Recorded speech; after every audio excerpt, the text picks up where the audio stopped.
Eala is now ranked number 38 in the world. 38 at just 20 years old, making her the highest-ranked Filipino in professional tennis history. If you're glancing at the WTA website and seeing number 45, don't be confused. That reflects her official ranking from last Monday's update, which was already a career milestone. But here, the key point, WTA rankings update every Monday. After reaching the quarterfinals in Abu Dhabi, her live ranking jumped to number 38, and that will become official in the next weekly update. So when you read headlines saying she's number 38, they are not exaggerating, those points are already secured. Think of it like this: she was number 45 on last week's report card, but she aced all her exams this week and is now heading straight to number 38 on the next one. Now let me explain why this ranking is so monumental and what it truly signifies for Alex's career. To really appreciate it, you need perspective, because simply saying number 38 doesn't capture the magnitude of this accomplishment.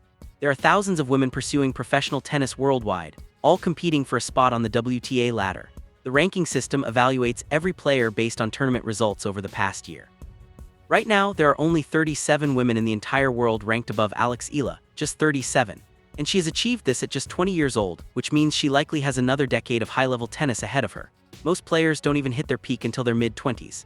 Alex, on the other hand, is only beginning, and she's already breaking into a realm most players never reach in their entire careers. To put this into context, the top 10 players are your global superstars: Aga Swiatek, Aryna Sabalenka, Coco Gauff, household names winning Grand Slams and earning millions. The top 20 consistently go deep in major tournaments. Top 30, that's where you're firmly established as one of the absolute best in the world. You get seeded in Grand Slams, you gain direct entry into tournaments, and you're earning serious prize money. Alex is currently number 38. She is knocking on the door of that top 30 echelon, just 9 spots away from entering that elite club. And judging by how she's been performing, it would be unwise to bet against her reaching it this year. What people must understand is that this ranking wasn't a fluke or the result of a lucky tournament. This is the outcome of a young woman who has been grinding for years, who refused to give up even when she was down 0-4 in the third set facing match point, who saved that point and battled back to win. That is the kind of mental toughness and resilience that separates good players from future superstars. Let's retrace her path to this moment, because her rise from number 45 to 38 happened rapidly. Just a few weeks ago, Alex sat at number 45, a career high at the time and already a historic milestone for Philippine tennis. Breaking into the top 50 is huge. It means you've arrived on the global stage. You're no longer just a promising prospect, you're a legitimate player. But Alex came to Abu Dhabi hungry for more. In the first round, she overcame her friend Zanab Sonmez 6-4, 6-3, a match that was emotionally challenging, but she powered through. The second round is where history was made. Facing Alexandra Sasnovich, Alex fell behind 0-4 in the third set with match point against her. Everything was on the line. Most players would have folded, but Alex didn't. She saved match point, fought back point by point, and ultimately won 2-6, 6-4, 7-6 in nearly 3 hours of intense tennis warfare, securing her spot in the quarterfinals of a WTA 500 event. That's not just big points, that's the kind of result that propels ranking leaps. From number 45 to number 38 in a single tournament, 7 spots in 1 week. That's how history is made. Now the significance of being ranked 38 goes beyond just the number. It transforms Alex's career trajectory. She now has direct entry into nearly every event, eliminating the stress of qualifying rounds or hopping for wild cards. Better rankings also mean better draws, avoiding the absolute top players in early rounds and increasing her chances to go deep and earn more points. Respect on the tour grows too. At 38 in the world, opponents know she's dangerous and prepare for her. Financially, higher-ranked players earn significantly more in prize money and attract bigger sponsorships. Alex is positioned for a long and lucrative career. Of course, with higher rankings comes higher pressure. Expectations rise. You're expected to win matches you're favored in, but Alex has already demonstrated she thrives under pressure. Saving match point while down 0-4 in a deciding set shows she can handle high-stakes situations better than most. Let's also consider what this means for Philippine tennis.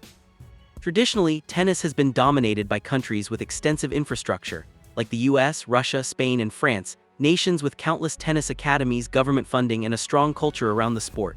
The Philippines, by contrast, is more of a basketball nation, not exactly a tennis powerhouse. But Alex is changing that narrative. She's proving that talent, dedication, and hard work can emerge from anywhere. She's showing Filipino kids that you don't need to come from a traditional tennis country to compete with the best in the world.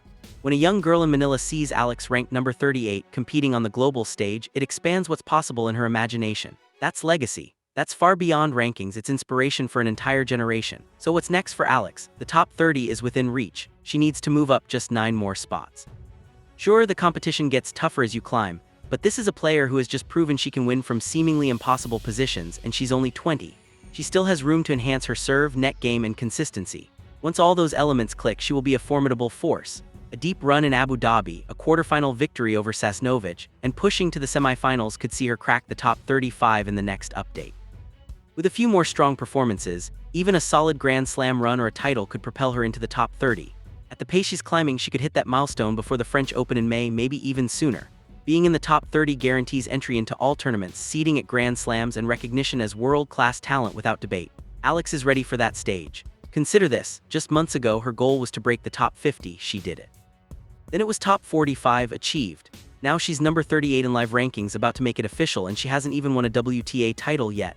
Imagine what happens when she finally captures her first tournament win. It's not a question of if, it's when. 6 months from now, Alex could be in the top 30. A year from now, top 20 is within reach. At 20 years old, with a decade or more of elite tennis ahead, the sky is the limit.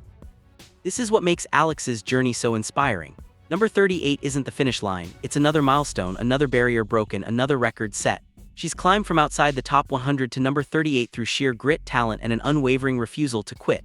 And she's carrying the hopes of millions of Filipino fans with every step on the court. Instead of succumbing to pressure, she transforms it into fuel. The packed stadium in Abu Dhabi with Filipino fans screaming her name wasn't pressure, it was power. So yes, Alex Eala is number 38 in the world, the highest-ranked Filipino player in history. And if that impresses you, just wait. This is only the beginning. Top 30 next, top 20 after that, perhaps even Grand Slam quarterfinals, semifinals, and eventually a title. She's already proven she belongs at this level. Now it's all about how high she can soar. Based on everything we've seen, there's no limit to what Alex can achieve. Number 38 and rising, the Philippines has a superstar, and she's just getting started.